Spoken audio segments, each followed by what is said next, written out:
There's something quietly powerful about a person who can sit in a room by themselves and feel completely at peace. They don't fidget with their phone or turn on background noise to fill the silence. They just exist, comfortable in their own company, as if solitude itself is a language they've always known how to speak. These are the people who choose empty cafes over crowded ones, who take long walks without headphones, who can spend entire weekends without needing to see another soul. Most of the world finds this strange. We live in a culture that equates being alone with being lonely, that assumes happiness must be shared to be real. But for some people, solitude isn't an absence of connection. It's a presence of something else entirely. It's where they become most themselves, where their thoughts can breathe, where they can hear the quiet voice inside that gets drowned out by the noise of other people's emotions and expectations. The psychology behind this isn't as simple as introversion, though that's often where people start when trying to understand it. True lovers of solitude operate from a different emotional baseline entirely.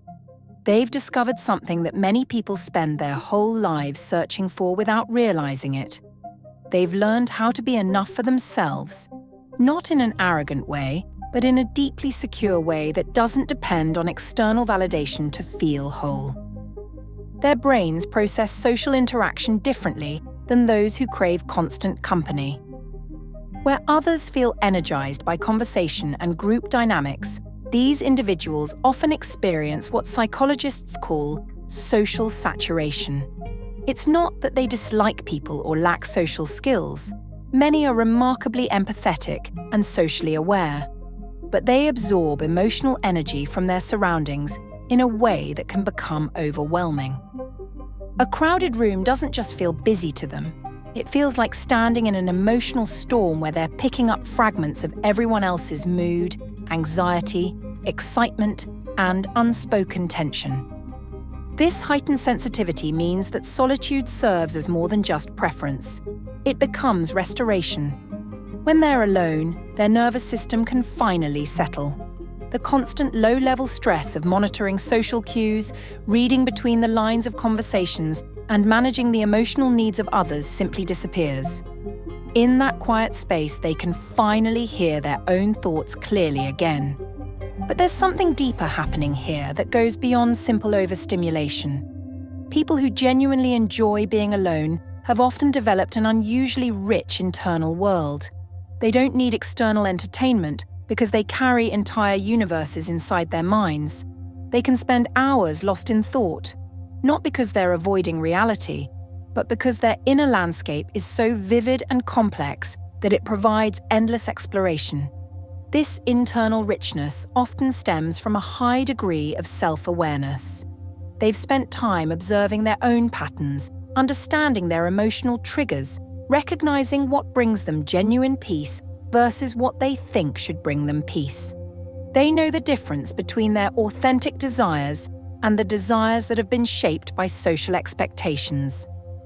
This kind of self-knowledge is rare because it requires something most people find uncomfortable. It requires sitting with yourself long enough to really see who you are underneath all the roles you play for others. The relationship these individuals have with their own company is fundamentally different from someone who tolerates being alone or someone who's afraid of it. They don't see solitude as empty time to be filled. They see it as fertile ground where their most authentic thoughts and feelings can emerge. They're not running from connection. They're running toward a different kind of connection. A connection with themselves that's so solid it doesn't need constant reinforcement from the outside world. This security in solitude often makes them better friends, partners, and companions when they do choose to engage socially. Because they're not desperately seeking something from others that they can't provide for themselves, they can show up more genuinely in relationships. They're not trying to fill a void or escape from themselves. They're choosing to share their already complete self with someone else, which creates a completely different dynamic. Their emotional regulation patterns reflect this self-sufficiency. While many people need to talk through their problems or seek comfort from others when they're upset, those who love solitude often turn inward first. They've developed sophisticated internal systems for processing emotions, working through challenges, and finding clarity. They might journal, meditate, take long walks, or simply sit quietly and think until they understand what they're feeling and why. This doesn't mean they never need others or that they're emotionally unavailable. It means they've learned to be their own first responder to emotional distress. This emotional self-reliance often develops early, sometimes out of necessity, sometimes out of natural temperament, but always through practice. The way they experience time is also distinctly different. Solitude slows time down for them in the most beautiful way. Minutes stretch into hours of rich internal experience. They notice details others miss because they're not distracted by the social dynamics that consume so much mental energy for most people. They can watch light change across a wall, listen to rain without needing to comment on it, feel their own breathing without it being a mindfulness exercise. It's a form of meditation without trying.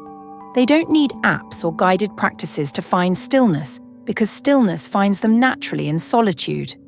Their minds don't race toward the next distraction or obligation. Instead, they settle into a rhythm that feels almost ancient, like they're remembering how humans existed before constant connectivity rewired our brains for perpetual stimulation. The beauty of their relationship with solitude becomes most apparent in how they handle difficult emotions. When sadness visits, they don't immediately reach for their phone to text someone or scroll away the feeling. They sit with it, curious about its texture and message. When anger arises, they don't need to vent it onto someone else to feel relief. They explore it internally, understanding its source and what it's trying to protect. This emotional intimacy with themselves creates a depth of self-understanding that's increasingly rare.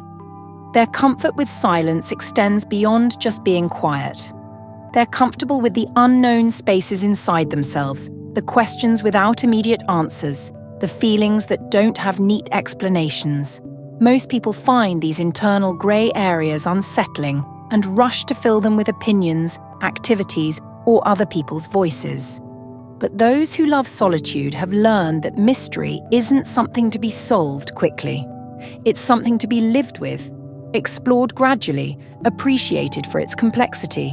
This patience with internal ambiguity often makes them exceptional observers of human nature. Because they spend so much time in reflection, they develop an almost intuitive understanding of emotional patterns and motivations. They can sense when someone's cheerfulness is masking pain, when confidence is actually insecurity in disguise, when aggression stems from fear. They've mapped these territories within themselves so thoroughly that they recognize the landmarks in others. But perhaps most remarkably, they've discovered something that our achievement-obsessed culture struggles to understand. They've found meaning in simply being, not just doing, while others measure their worth through productivity, accomplishments, or social status. People who love solitude often derive deep satisfaction from internal experiences that leave no external trace.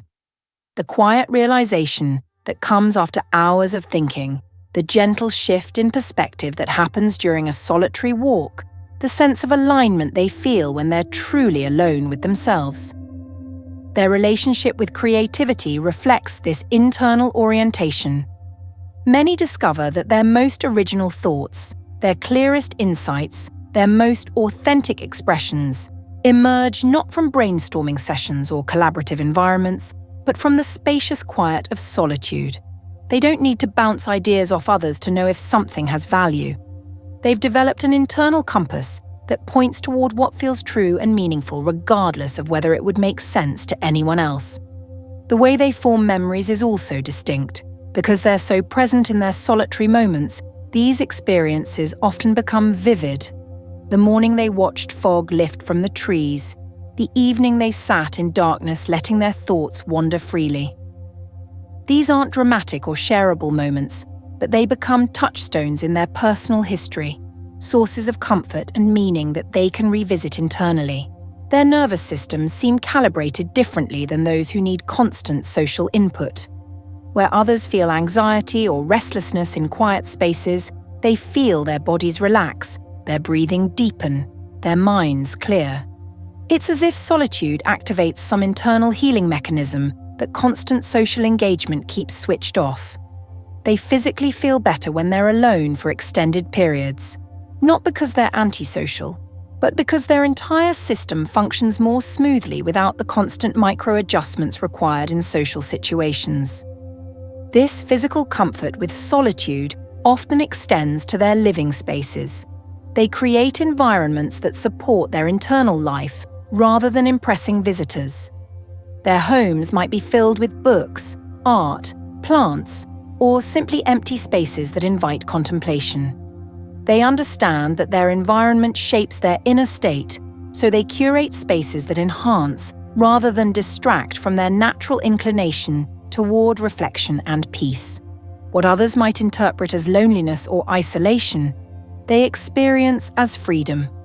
Freedom from the exhausting work of managing other people's emotions. Freedom from the pressure to entertain or be entertained. Freedom from the subtle competition that seems to underlie so many social interactions. In solitude, they can drop all pretense and simply exist as they are, without apology or explanation. Their relationship with time in solitude reveals something profound about human contentment. Sometimes it emerges naturally from the simple act of being present with yourself, accepting what is, and finding richness in the texture of ordinary moments that most people rush past without noticing. In the end, people who genuinely enjoy being alone aren't missing out on life. They're experiencing it differently, more deeply, on their own terms. They've found something that no amount of social validation can replace, a quiet contentment that comes from knowing yourself so completely that you become your own best company. Their solitude isn't an escape from the world, it's a return to themselves. And in a culture that's forgotten how to be still, how to listen, how to simply exist without needing constant proof of that existence, they offer something rare. They remind us that sometimes the most profound connections happen when we're alone, that peace doesn't require an audience, and that the relationship you have with yourself sets the foundation for every other relationship in your life. Maybe their greatest gift to the world is simply showing us that it's possible to be whole without needing anyone else to complete you.